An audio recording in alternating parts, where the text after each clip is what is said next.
예, 오늘의 시황 브리핑 시작하겠습니다. 긍정적 요인은 주말에 이제 미증시가 올라갔고, 또 양시장 시가총액 1위 종목 쪽에서 이제 호재성 뉴스가 나오다 보니까 지수 자체를 끌어올릴 수 있는 그런 환경이 만들어졌죠.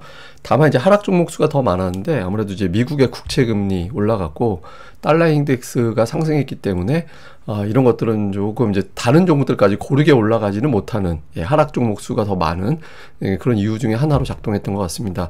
외국인들이 코스피 많이 샀고요. 그리고 코스닥은 이제 매도했는데, 그래서 아마 금요일 매도가 외국인들 특별하게 한국을 매도로 바뀌었다라기보다는 FTSE 관련된 리밸런싱 영향으로 추정이 된다라고 말씀을 드렸잖아요. 그래서 아마 그 매도가 맞았던 것 같습니다. 그래서 오늘 바로 다시 매수로 바뀌는 이제 그런 모습이 나타났고, 삼성전자, 알테오젠이 시장을 끌어올렸고요. 그리고 이제 아이폰 관련된 종목군들이 역시 또 강세를 보였습니다. 그런데 업종 내에서도 이제 종목별 편차가 좀 있었거든요. 그래서 차별화에 또 차별화 장세가 되는 이제 그런 형태를 보인 게 오늘 장의 특징이었던 것 같습니다. 오늘 아시아 증시는 그렇게 특징은 없었어요. 그러니까 오르고 내리고가 좀 엇갈려가지고 딱히 어떤 시황적인 측면에서 끌어올릴 만한 재료는 없었고, 다만 이제 인도가 좀 부진하고 중국도 좀 어정쩡했잖아요. 그러니까 이번에 이제 비자 문제 있죠.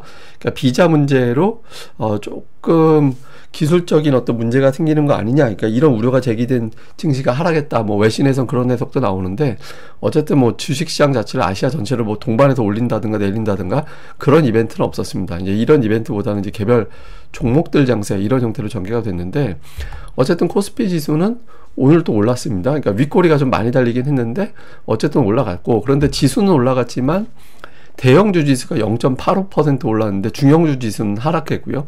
소형주 지수는 거의 제자리였습니다. 그러니까 대형주 몇 개가 지수만 이제 플러스로 만들어 놓는 그런 상황이 만들어졌다라는 거죠. 코스닥도 마찬가지입니다. 코스닥도 거의 종가가 고가 수준으로 오늘도 또 그런 형태를 보였거든요.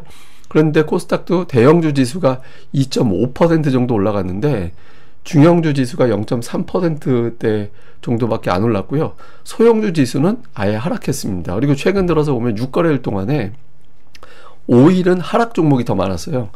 상승 종목이 더 많았던 건 하루밖에 없었고, 5일은 하락 종목이 더 많았고, 이 기간에 코스닥 지수가 올라간 게 6일 중에서 이제 4일이었거든요. 그러니까 전체적으로 지수는 괜찮은데 대형주들이 지수를 견인하는 것 정도고, 나머지 종목군들은 좀 어정쩡하게 순환매 돌거나 거의 제자리거나 이 정도 흐름이 나오고 있는 거죠. 그래서 양시장 모두 다 좀 차별화 장세가 이어지고 있는 그런 양상이다, 이렇게 봐야겠습니다. 중요한 뉴스들 보면 오늘 반도체 뉴스가 되게 많았어요.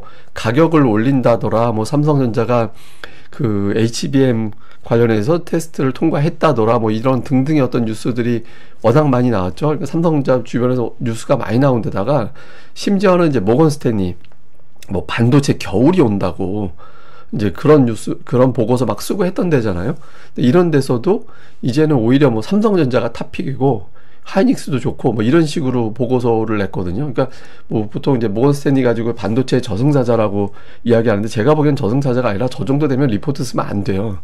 저는 그 정도라고 생각을 하는데, 어쨌든 가장 보수적으로 보던 곳조차도 투자 의견을 바꿨다. 그러니까 이렇게 나오다 보니까 이제 투자들이 그럼 반도체 진짜 좋은가 보다, 이렇게 이제 판단하게 됐고, 이게 이제 결과적으로는 삼성전자에 또 집중적으로 매수가 유입되는 그런 계기로 작동을 했고요. 그리고 또 알테오젠이 또 오늘 많이 올라갔잖아요. 그래서 FDA 승인 받았다. 근데 이게 알테오젠의 기술이 링거를 맞아야 되는 거를 갖다가 그냥 일반 주사로 치료제를 이렇게 만든 거잖아요. 그 효과가 거의 차이가 없는, 링거 맞는 방식보다 방식에 비해서 별 차이가 없는 거를 이제 만들어내고 있는 그런 업체죠. 그러니까 이게 또 승인됐다라고 하니까 관련된 재료가 어필이 된 데다가 또 보고서가 오늘 전 세계에 로열티를 받는다, 이런 식의 어떤 보고서가 나온 것도 있다 보니까 또 주가가 강하게 올라가고, 이게 또 코스닥 지수를 끌어올리는 그런 역할을 했습니다. 근데 오늘 이것도 이제 우리 증시에는 별 반응이 없긴 했는데,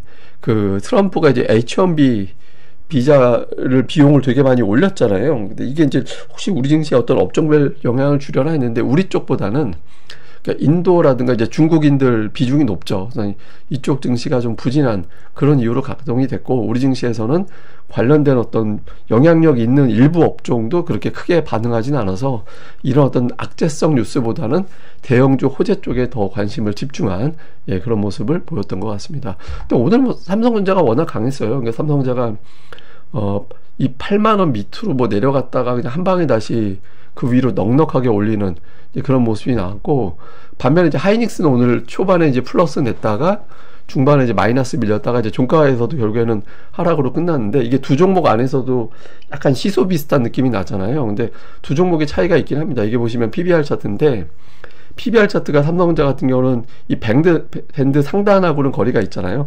그러니까 이 종목은 자산 가치 대비 어느 정도면 저점이고 어느 정도면 고점이다, 이렇게 이제 보여지는 건데, 그걸 감안해 볼 때 삼성전자 같은 경우는 아직까지는 이제 위가 열려 있다, 이렇게 보는 편이고, 하이닉스 같은 경우는 이제 밴드 상단을 좀 뚫고 나가서 이 밴드가 아예 그냥 더 위로 열리거나 아니면은 주가가 조금 쉬어가야 되나, 뭐 이런 어떤 고민이 나올 수 있는 차이가 있는 거죠. 그래서 일부 투자자들이 하이닉스보다는 지금은 삼성전자가 조금 더 여유가 있는 것 같다라고 생각을 해서 조금 분산이 되는 그런 모습이 나온 것 같습니다. 이 PBR 밴드 같은 경우는 증권사 HTS에 나오고요. 아니면은 네이버 증권 들어가다 종목 분석, 종목명 치고 종목 분석으로 치고 들어가면 저 차트가 나옵니다. 그래서 저도 이제 그거 그려온 거거든요. 그래서 그걸로 이제 보시면 될 겁니다. 어쨌든 요런 차이가 종목을 가리게 됐다, 이렇게 보면 되겠고요.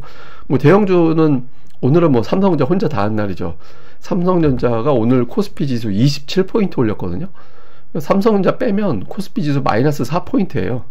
그러니까 삼성전자 혼자서 오늘 다 올렸다, 이렇게 봐도 과언이 아닌 거고, 그러니까 자동차주가 조금 지난주에 좀 부진했었는데 오늘 한 2% 가까이 올라간 게 특징이었고, 그 외에는 뭐 이렇게 뭐 두산에너빌리티 역시 2% 올라간 거 외에는 뭐 대형주 쪽에서는 뭐 플러스 마이너스에서 이제 의미 있는 뭐 등락이 나온 종목은 없었고요.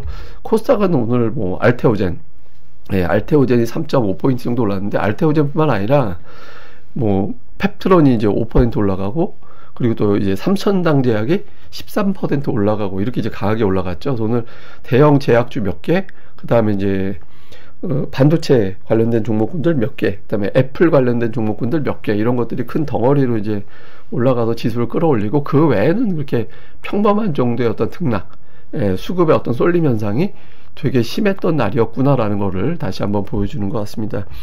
뭐 수급에서 외국인들 오늘 5,500억 매수했는데, 저는 이제 지난주 금요일 외국인들 매도한 거랑 오늘 외국인들 매수한 거는 뭐 이렇게 의미를 크게 두기는 좀 그래요.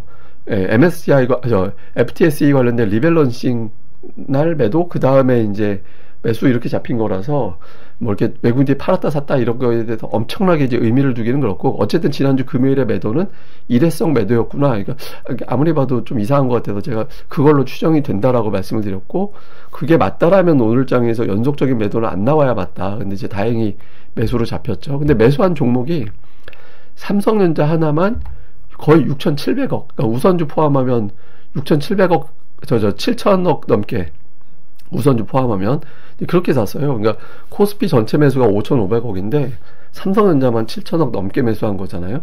그러니까 사실상 그냥 삼성전자에 몰빵한 거다, 이런 느낌이 들 정도의 모습이죠. 반면에 이제 하이닉스는 3,000억 팔고, 그러니까 하이닉스 판 거 갈아타고 이제 그 외 신규로 매수하고, 뭐 이런 식으로 이론적으로 보면, 그러니까 보여지는 것 상으로는 이제 그런 모습이 보였죠. 그래서 그냥 삼성전자 외에는 그렇게 사실 수급적으로 특징적인 규모 이렇게 얘기할 수 있는 건 뭐 두산에너빌리티 정도밖에 없었다, 이렇게 봐야 되고, 이제 방산주 쪽은 좀 매도가 나왔고요, 업종 전체로. 그 다음에 기관도 오늘 삼성전자 순매수. 근데 이제 기관은 하이닉스도 샀습니다.